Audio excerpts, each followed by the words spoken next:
आप जी जो साधना कर रहे हो अन्य देवी देवताओं के पूर्ण परमात्मा की भक्ति ना करके किसी भी ब्रह्म की, पर सरपुरुष की, अक्षर पुरुष की, ब्रह्मा विष्णु महेश की या दुर्गा या निरंजन की, तो ये तो ऐसी साधना है जैसे कोई किसान ऊंचे स्थान पर थली पर, पहले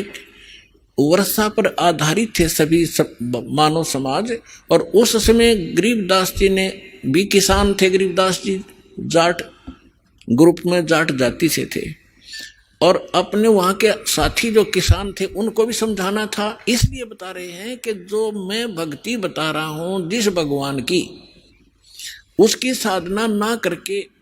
आप अन्य जो साधना कर रहे हो ऐसी है जैसे ऊंची थलियों पर, ऊंचे स्थानों पर बीज बो दिया, खेती कर ली, और जब थोड़ी बहुत वर्षा हुई तो उस थलियों का पानी एक समतल स्थल पर, डहर बोलते थे उसको, डहर, वहां आकर इकट्ठा हो जाता था और उस स्थान को, डहर के अंदर पानी वर्षा भी और आसपास के ऊंचे क्षेत्र का उसी में आ जाता था। और उसमें जब बोई जाती थी फसल, जैसे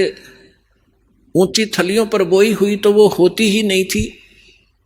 और डहर में बीजा हुआ 1 एकड़ में मनमाने 50 मन कनक हो जाती थी, और ऊंची थलियों पर 2 मन की भी नहीं होती थी मुश्किल से। तो क्या बताते हैं गरीबदास साहब जी, एक और एग्जाम्पल बता रहे हैं कि तुम ऊंची थलियां खेती बो, भूल गए निज डेरे नु। इस परम पिता परमात्मा सतपुरुष कबीर साहब की भक्ति ना करके आप अन्य देवी देवताओं की भक्ति करके ऐसी लाभ उठा रहे हो जैसे ऊंची थली पर खेती करने वाले किसान को कोई लाभ नहीं होता। और जो डहर में बीज बोता है, प्रयत्न दोनों एक जैसा ही करते हैं, तो उस डहर वाली यानी उपजाऊ जमीन में और समतल जमीन में घना लाभ होता है। तो ये समझाना चाहते हैं कि जो साधना हम बताते हैं वो तो डहर समझो। अब फिर बताते हैं,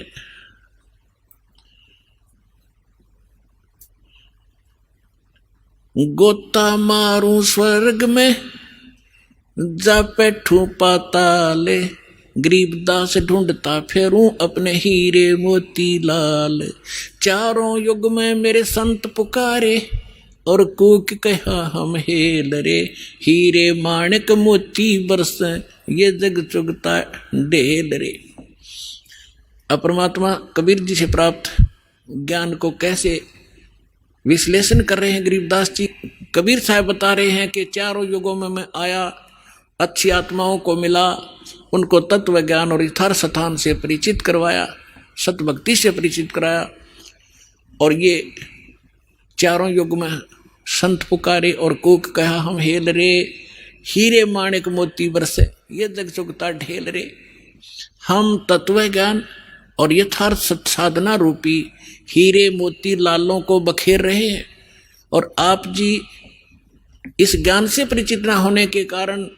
इन लाल और हीरे मोतियों को ग्रहण ना करके कंकर पत्थर, आन उपासना रूपी कंकर पत्थर इकट्ठे कर रहे हो, जो तुम्हें बाद में कोई लाभ नहीं देगी।